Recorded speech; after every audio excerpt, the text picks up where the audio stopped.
whether he was actually going to allow us to interrogate him.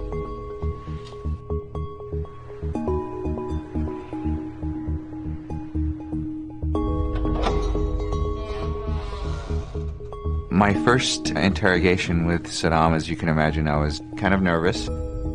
Put his chair against the wall, put mine against the door. Psychologically, I was telling him his back was against the wall and that he really had nowhere to go. Anything I did was calculated.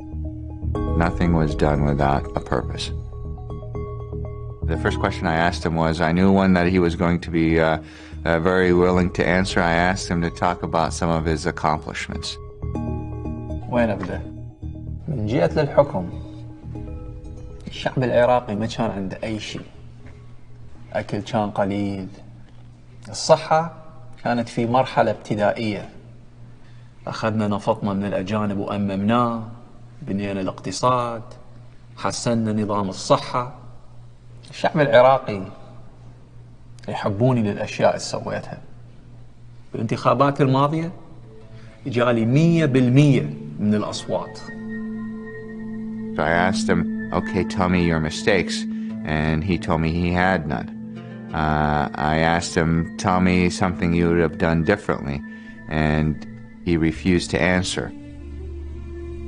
He was not prepared to discuss his mistakes with his enemy. He was professional, but he was not cooperative.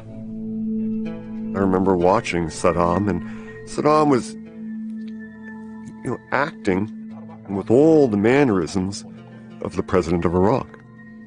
And when George would ask these questions, he would listen politely to George and say, well, those are interesting questions, I'm sure, to you, but I'll have someone look into it. And he expected to pass a paper to some aide who he expected to be at his side, but, oh, no aide. That's right, I'm in jail. Saddam has no idea who I am. I had less than 5 years in the FBI and really was just an agent within the organization. The only thing that Saddam knows is that I'm a member of the U.S. government, but my title was never divulged to him.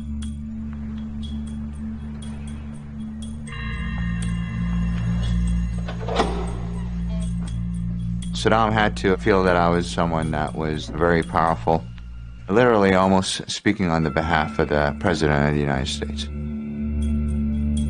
My age was definitely a concern. How was Saddam going to look at me, being in my, at that time, mid-30s?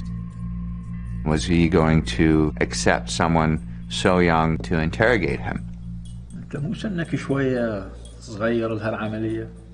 I was hoping he was going to ask it, prepared for it. I told him he had been a little younger than me when he became vice president, a little older than me when he became president. I was a little surprised that he would bring up my age. كنت أعتقد من كل الناس حافظتك ما تسو عمري لكن إمكانياتي. What I wanted was for Saddam, whenever he looked at me, to remind himself that when he was about my age, there was nothing that he was not able to accomplish, and that's what he was now facing.